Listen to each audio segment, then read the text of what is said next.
내가 나를 따라오면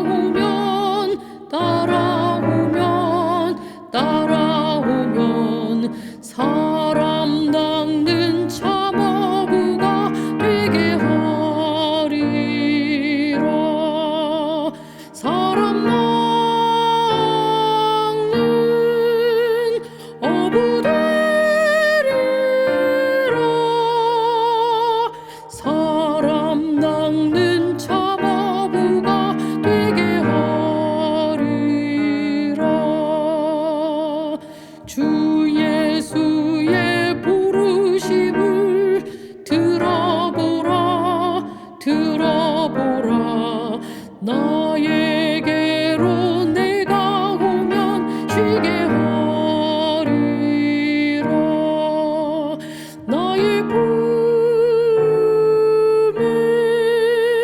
편히 쉬리라. 나의 품에 편히 쉬게 하리라.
여러분 환영합니다. 드디어 패스트 기본을 연 마지막에 이르렀습니다. 이번 주에는 앞으로 여러분의 제자 훈련을 어떻게 충실하게 유지할지 함께 살펴보려고 합니다.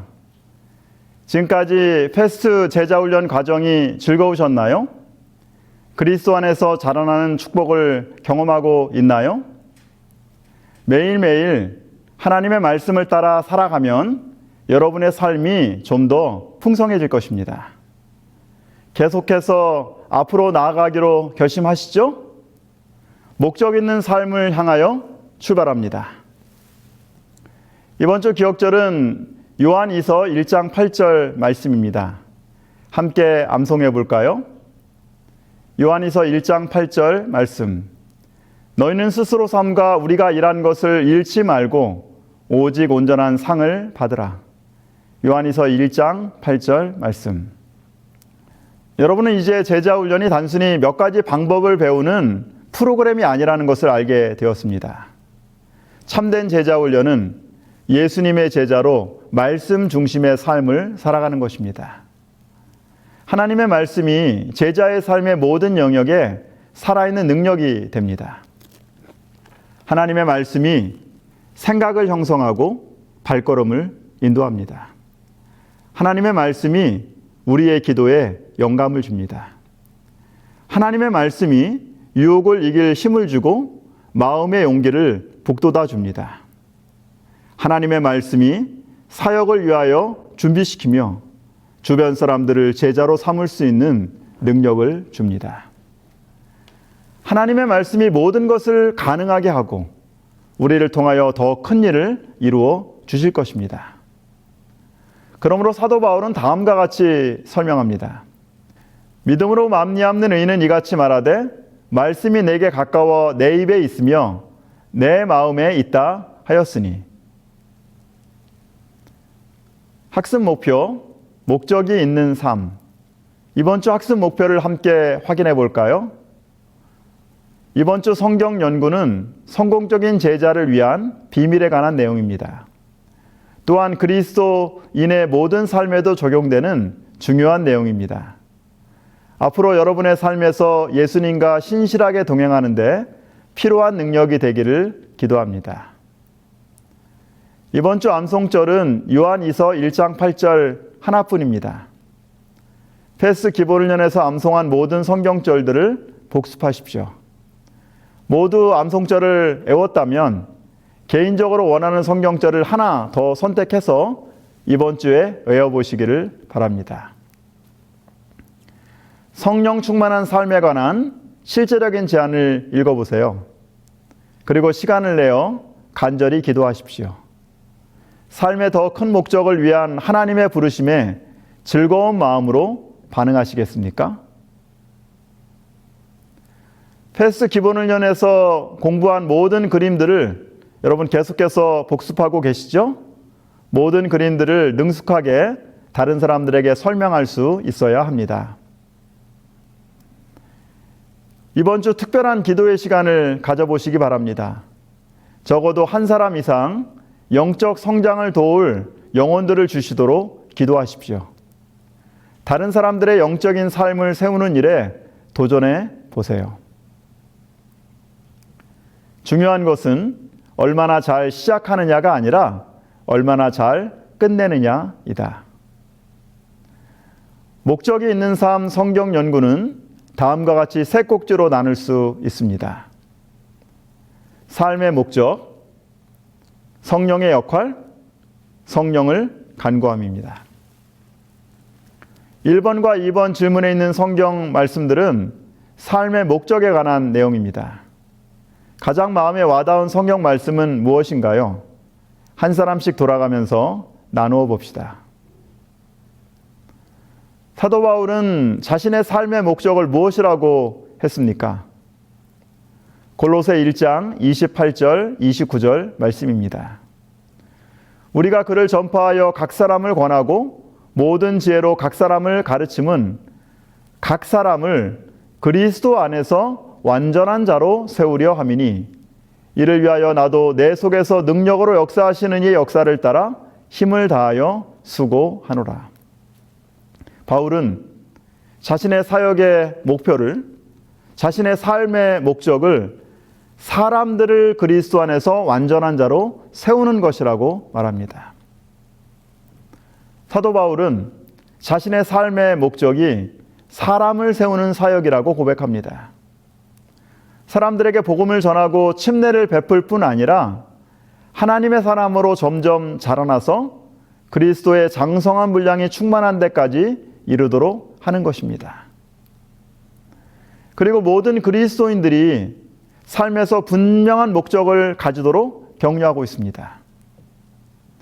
이로써 우리도 듣던 날부터 너희를 위하여 기도하기를 그치지 아니하고 구하노니 너희로 하여금 모든 신령한 지혜와 총명에 하나님의 뜻을 아는 것으로 채우게 하시고 주께 합당하게 행하여 범사에 기쁘시게 하고 모든 선한 일에 열매를 맺게 하시며 하나님을 아는 것에 자라게 하시고.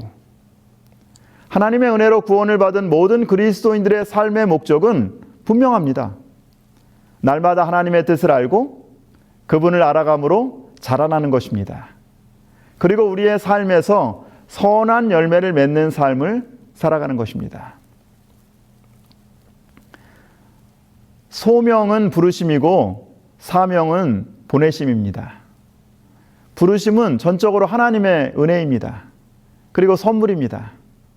그런데 하나님께서 우리를 구원하시고 부르신 목적은 사명을 감당하기 위한 것입니다. 하나님의 부르심은 특권이지만 부르심을 받은 모든 그리스도인들은 사명을 감당해야 될 책임을 갖고 있는 것입니다. 미국의 오프라 윈프리는 포브스 잡지가 선정한 세계에서 영향력 있는 100명 중에 한 명으로 뽑힌 여성입니다. 그런데 사실 오프라의 삶은 그렇게 순탄하지 않았습니다. 그녀는 사생아로 태어나서 9살 나이에 성폭행을 당했습니다. 14살이 되었을 때에 또 출산을 하게 되고 미혼모가 되었습니다. 안타깝게도 그 아이는 출생 후에 2주 만에 또 죽게 됩니다. 오프라는 그 충격으로 가출하여 마약을 하고 밑바닥 인생을 살았습니다. 그런데 이렇게 최악의 운명을 살던 이 사람이 최선의 열매를 맺을 수 있었던 비결은 무엇일까요? 사람들은 오프라 윈프리를 아메리칸 드림을 이룬 대표적인 인물로 손꼽고 있습니다. 무엇이 그녀의 최악의 삶에서 최선의 열매를 맺게 하였을까요? 오프라 윈프리는 자서전 이것이 사명이다라고 하는 책에서 자신의 인생 철학을 4가지라고 말하고 있습니다. 첫 번째, 남보다 더 가졌다는 것은 축복이 아니라 사명이다. 내가 남보다 더 가진 것은 나누고 베풀며 살아야 할 사명이다. 둘째, 남보다 아파하는 것이 있다면 고통이 아니라 사명이다. 남보다 아픈 상처나 고통이 있다면 주저앉아야 할 시련이 아니라 남을 이해하고 일으켜 세워야 할 사명이다. 셋째, 남보다 설레는 꿈이 있다면 그것은 망상이 아니라 사명이다. 넷째, 남보다 부담되는 무엇이 있다면 짐이 아니라 사명이다. 오프라 윈프리는 자신에게 일어나는 모든 일 가운데서 하나님의 부르심을 깨닫습니다. 그리고 그것을 다른 사람들과 나누어야 할 사명으로 받아들인 것입니다. 베드로전서 2장 9절 말씀입니다. 그러나 너희는 택하신 족속이요 왕같은 제사장들이요 거룩한 나라요 그의 소유가 된 백성이니 이는 너희를 어두운 데서 불러내어 그의 기이한 빛에 들어가게 하신 이의 아름다운 덕을 선포하게 하려 하심이라. 하나님께서는 우리를 평범함에서 특별함으로, 연약함에서 강함으로, 어두움에서 빛으로 부르셨습니다. 하나님의 부르심은 특권이지만 하나님의 품성을 드러내는 사명으로 우리를 이끌어 가는 것입니다. 그대가 그리스도의 정신, 곧 다른 사람들에 대한 이기심 없는 사랑의 정신과 그들을 위해 수고를 아끼지 않는 정신을 받아들일 때 그대는 자라나게 되고 열매를 맺게 될 것이다. 성령의 열매가 그대의 품성에 무르익게 될 것이다. 그리하여 그대의 믿음이 더욱 굳어지고 그대의 신념이 더 확고해져서 그대의 사랑이 온전하게 될 것이다. 순결하고 고상하고 사랑스러운 모든 것 가운데서 그대는 점점 그리스도의 형상을 더욱 많이 반사하게 될 것이다. 그리스도인 생애의 목적은 열매 맺는 일이다. 곧 믿는 사람의 마음속에 그리스도의 품성을 재현시키고 또 다른 사람에게서도 그 품성이 재현되도록 하는 것이 그리스도인 생애의 목적이다. 모든 그리스도인은 분명한 삶의 목적을 가지고 있습니다. 그것은 바로 열매 맺는 삶을 사는 것입니다. 먼저는 내 안에서 그리고 내 주변에 있는 사람들의 삶 속에서 그리스도의 사랑의 품성을 드러나도록 하는 것이 바로 그리스도인의 삶의 목적입니다. 3번에서 5번 질문에 있는 성경 말씀은 성령의 역할에 관한 내용입니다. 가장 마음에 와닿은 성경 말씀은 무엇인가요? 한 사람씩 돌아가면서 나누어 봅시다. 성령 하나님께서는 제자 훈련의 구체적인 영역 가운데 어떤 능력을 더하셨습니까? 첫 번째, 성령은 우리의 중보사역에 능력을 더합니다. 에베소 6장 18절, 모든 기도와 간구를 하되 항상 성령 안에서 기도하고 이를 위하여 깨어 구하기를 항상 심쓰며 여러 성도를 위하여 구하라. 둘째, 성령은 말씀 사역을 풍성하게 하고 능력 있게 합니다. 요한복음 14장 26절, 보혜사 곧 아버지께서 내 이름으로 보내실 성령, 그가 너에게 모든 것을 가르치시고 내가 너에게 말한 모든 것을 생각나게 하리라. 다른 사람들과 성경 공부를 할 때에 성령 하나님께서 함께 하신다고 하신 이 예수님의 축복의 말씀을 체험합니다. 때때로 성령께서 때에 맞는 성경 말씀을 생각나게 하시고 또 무엇보다도 함께 성경을 공부하는 사람들의 마음을 감동시키셔서 그들을 결심하게 하는 경험들을 하게 되었습니다. 셋째, 성령은 우리가 순종할 수 있는 능력을 주십니다. 에스겔 36장 27절, 또 내 영을 너희 속에 두어 너희로 내 율례를 행하게 하리니 너희가 내 규례를 지켜 행할지라. 넷째, 성령은 복음 전도를 위한 능력의 근원입니다. 사도행전 1장 8절, 오직 성령이 너희에게 임하시면 너희가 권능을 받고 예루살렘과 온 유다와 사마리아와 땅끝까지 이르러 내 증인이 되리라 하시니라. 오직 성령입니다. 성령께서 우리와 함께 하실 때 우리는 예수님의 증인이 될 수 있습니다. 기도, 말씀, 순종, 전도, 그리스도 중심의 제자의 수레바퀴에 능력을 더하시고 온전하게 하시는 분은 바로 성령 하나님이십니다. 오직 성령. 그러므로 그리스도의 제자된 우리가 끊임없이 성령을 간구하는 삶을 살아야겠습니다. 성령의 역사하심을 통하여 가장 연약한 사람도 하나님께 대한 믿음을 행사함으로 그들에게 맡겨진 능력을 증진시키는 법과 성화되고 우아해지며 고상하게 되는 법을 배웠다. 겸손히 성령에 변화시키는 가마에 복종하였을 때 그들은 신성의 충만함을 받고 거룩한 형상으로 변화되었다. 오늘날 교회는 과거 어느 때보다도 아름다운 건물을 가지고 있습니다. 다방면에 뛰어난 우수한 인적 자원이 있습니다. 그리고 체계적인 조직과 치밀한 계획을 수립하면서 하나님의 사업을 진행합니다. 그런데 오늘날 우리에게 가장 부족한 것이 무엇일까요? 바로 우리 중에 함께 하시는 성령의 임재를 경험하지 못하는 것입니다. 하나님께서는 지금 우리 가운데 계신 성령을 거두신다 하더라도 우리가 교회에서 하고 있는 일의 95%는 무리 없이 진행될 것이고 누구도 그 차이를 알아차리지 못할 것이다. 그러나 하나님께서 초기 기독교 공동체 가운데 계신 성령을 거두셨다면 그들이 교회에서 하고 있던 일의 95%는 즉각 중단되고 말았을 것이다. 우리 교회는 사소한 이견들을 내려놓고 성령의 인도를 따라가고 있습니까? 우리의 선택과 결정이 인간적인 모습이 아니라 성령의 능력을 나타내고 있습니까? 러시아 북극권의 무르만스크라고 하는 지역에 유전지대가 있습니다. 1년 대부분이 겨울인 마을입니다.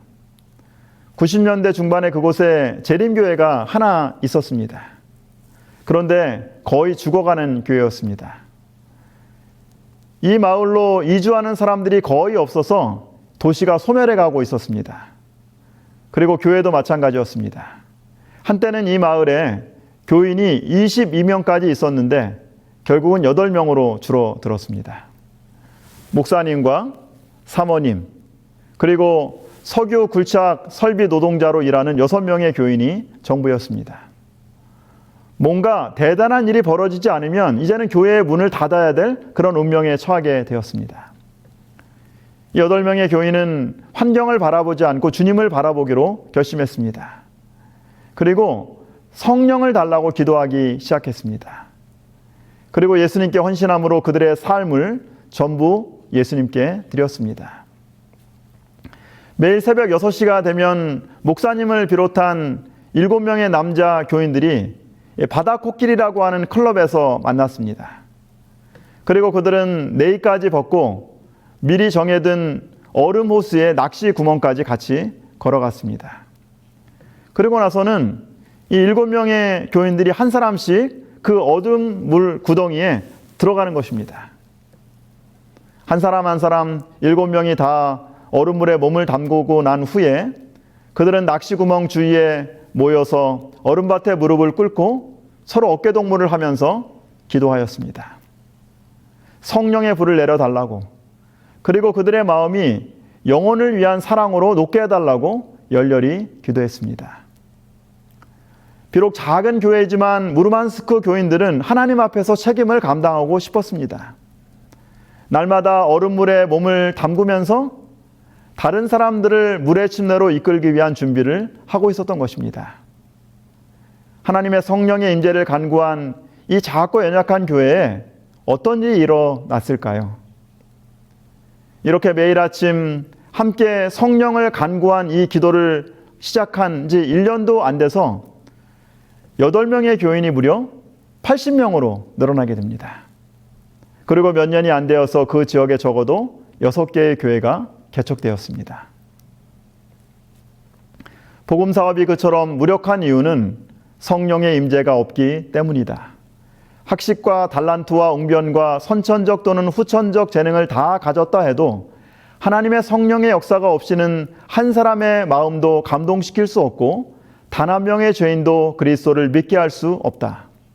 이와 반면에 만일 저희가 그리스도와 연합하고 성령의 선물을 갖게 된다면 아무리 가난하고 무식한 제자일지라도 사람의 마음을 움직일 수 있는 능력을 갖게 될 것이다. 하나님께서는 그들로 하여금 이 우주에서 최고의 감화를 끼치는 통로가 되게 하실 것이다. 오늘 우리 교회에 가장 필요한 것은 성령의 능력입니다. 우리가 하는 모든 계획과 우리가 하는 모든 프로그램에 성령의 능력이 함께할 때 하나님께서 우리의 사업을 더욱더 풍성하게 하시고 능력을 더하게 하실 것입니다. 6번, 7번 질문에 있는 성경 말씀은 성령을 간구하는 것에 대한 내용입니다. 가장 마음에 와닿은 성경 말씀은 무엇이었습니까? 한 사람씩 돌아가면서 나누어 봅시다. 누가복음 11장 9절부터 13절의 말씀을 읽겠습니다. 제가 킹제임스 성경으로 읽겠습니다.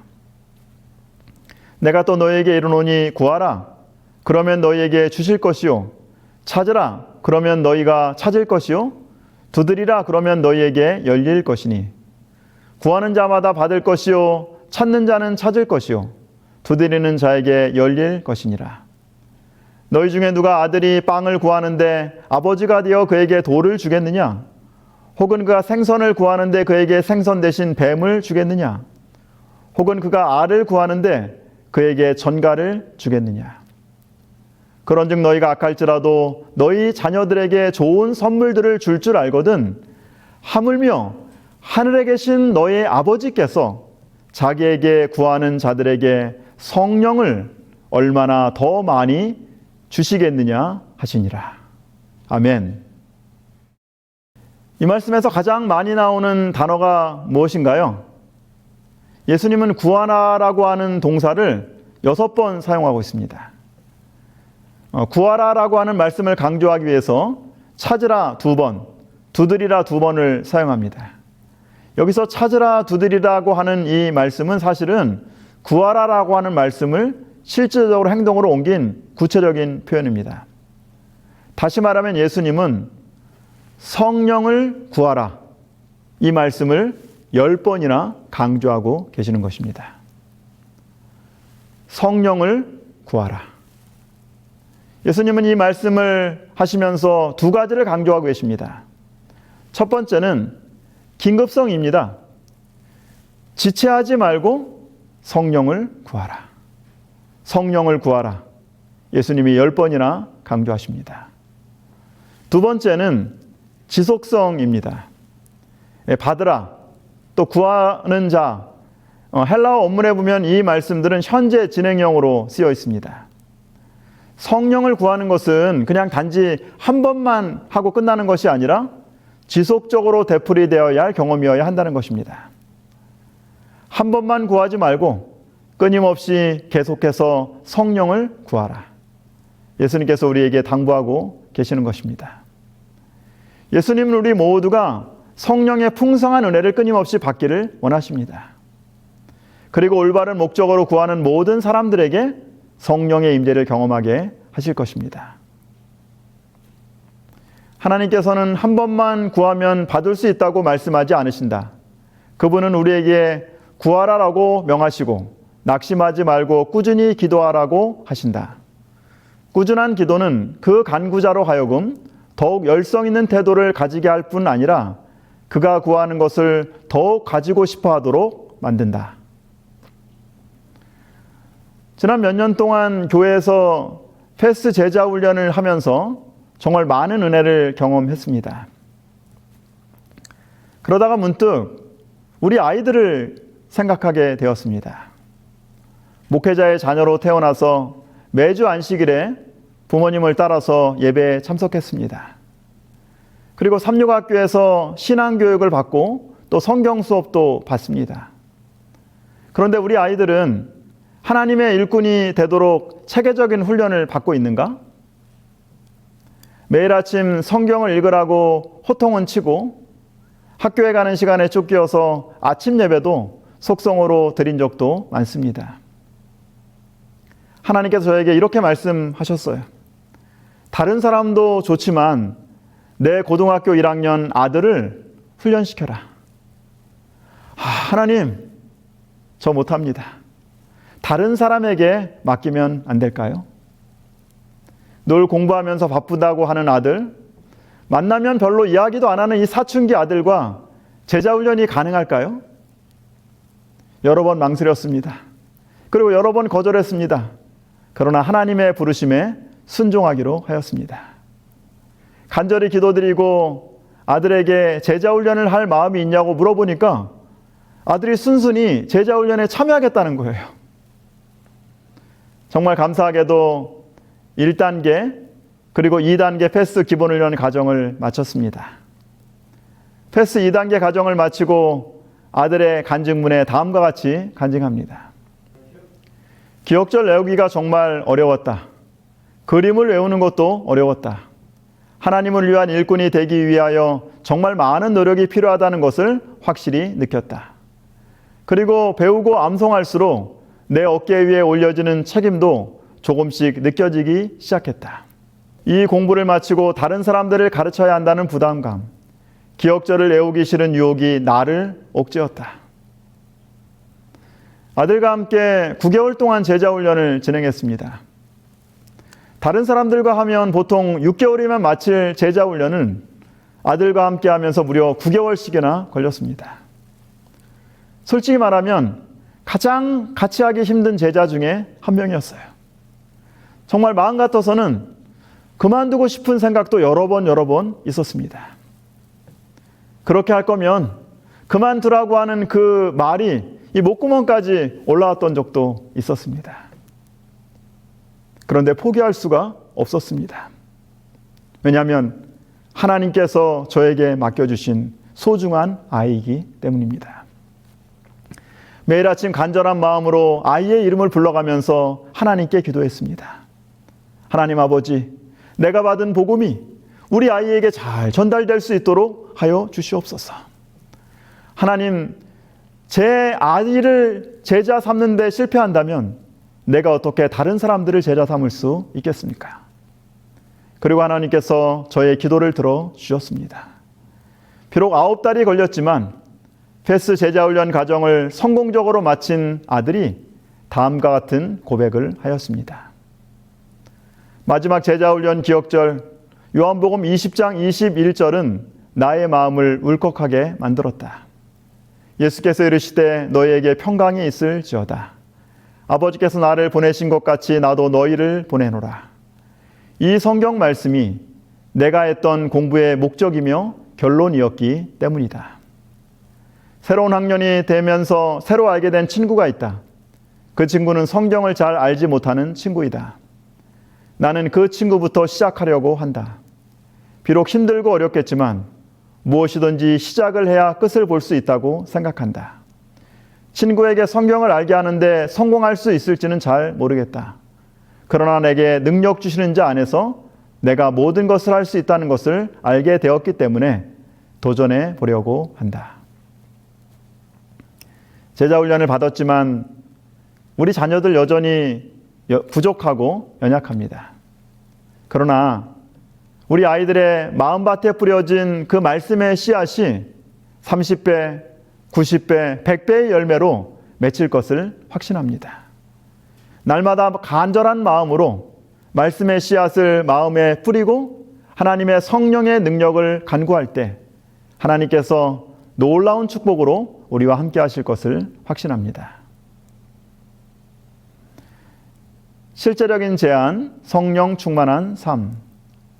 패스트 기본훈련 과정을 함께하면서 여러분의 마음속에 그리스도 안에서 자라나는 제자의 부르심을 들으셨습니까?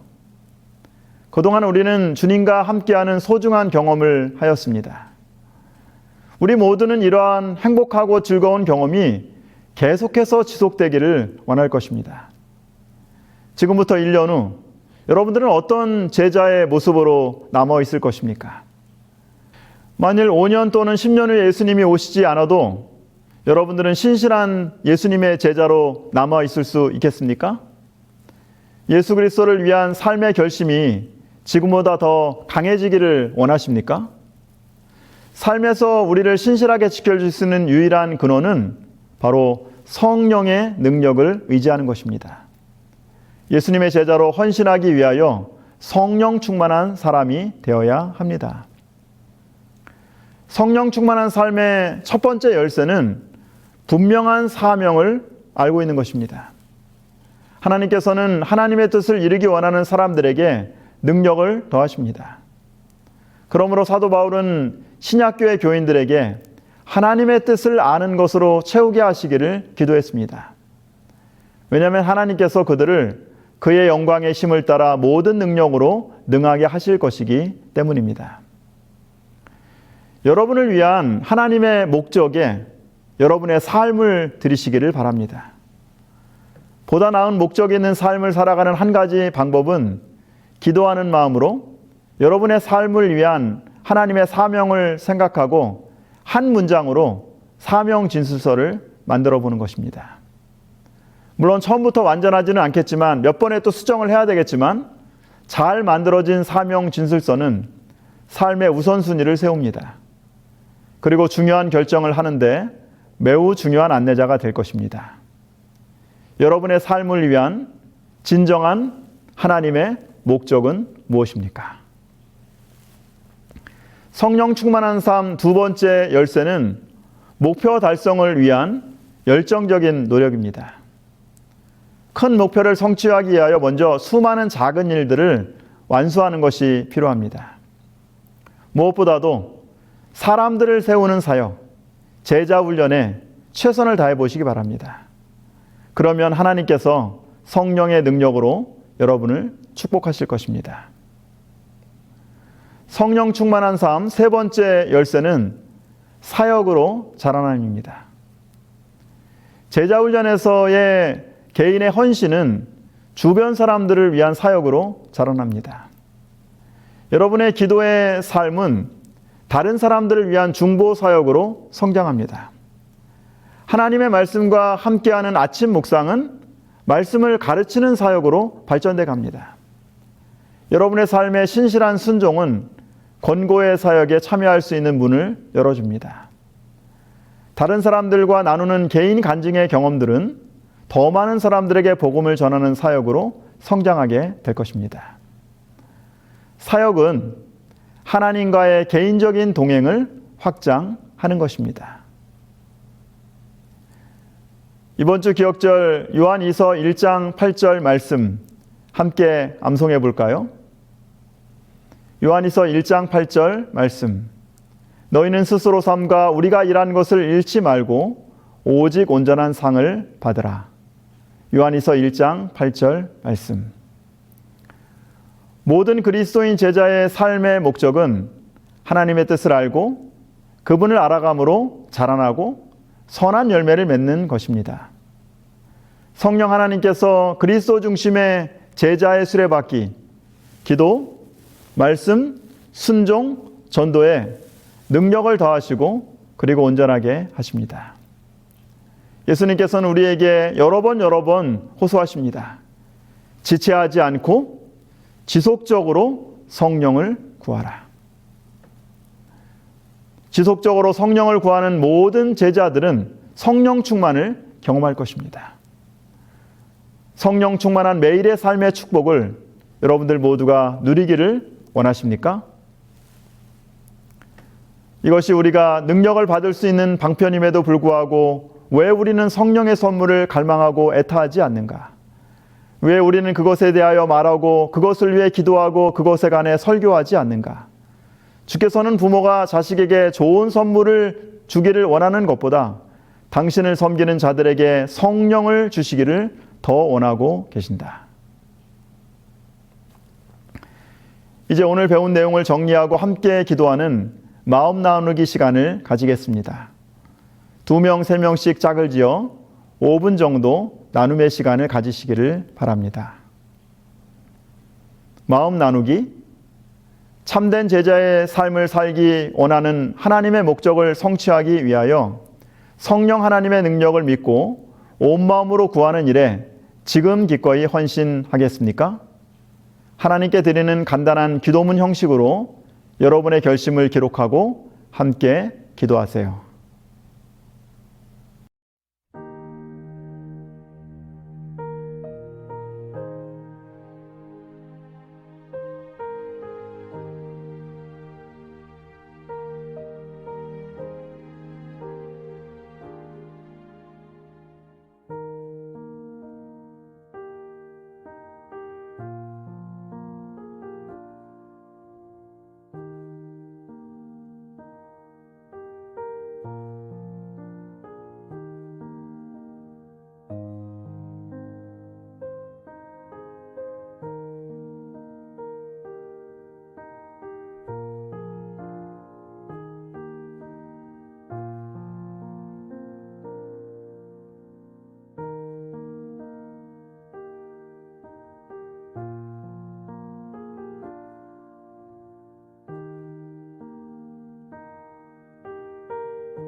찬송 부르고 주를 전하며 남은 세월 지낸 후에 주님 오셔서 나를 부르면 영광 중에 나아가리. 열린 천국 문 내가 들어가 십자가를 내려놓고 빛나며 율금 받아 쓰고서 주와 함께 길이 살리. 눈물 골짜기 더듬으면서 나의 갈 길 다 간 후에 주의 품 안에 내가 안기어 영원 무궁토록 살리. 열린 천국 문 내가 들어가 십자가를 내려놓고 빛나며 율금 받아 쓰고서 주와 함께 길이 살리.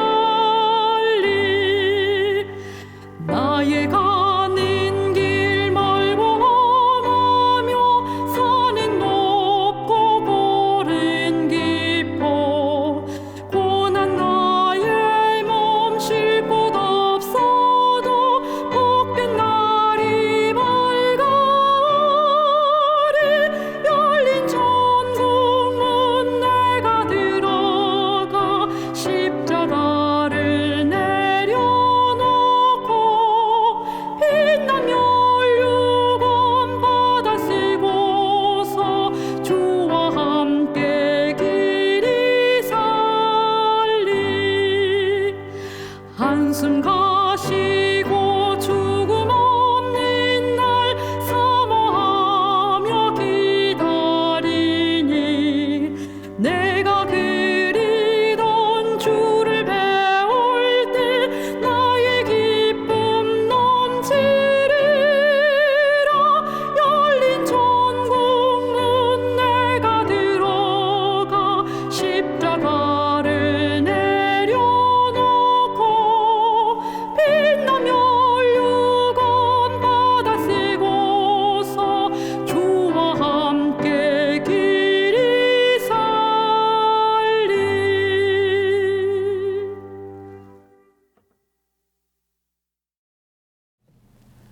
사랑의 하나님 아버지, 우리를 구원하시고 당신의 제자로 불러주셔서 감사합니다. 세상에 하나님의 사랑의 품성을 드러내는 열매 맺는 삶을 살게 하여 주시옵소서. 날마다 성령 하나님의 능력을 의지함으로 그리스도 안에서 자라나고 주위 사람들에게 선한 영향력을 끼치는 삶이 되기를 원합니다.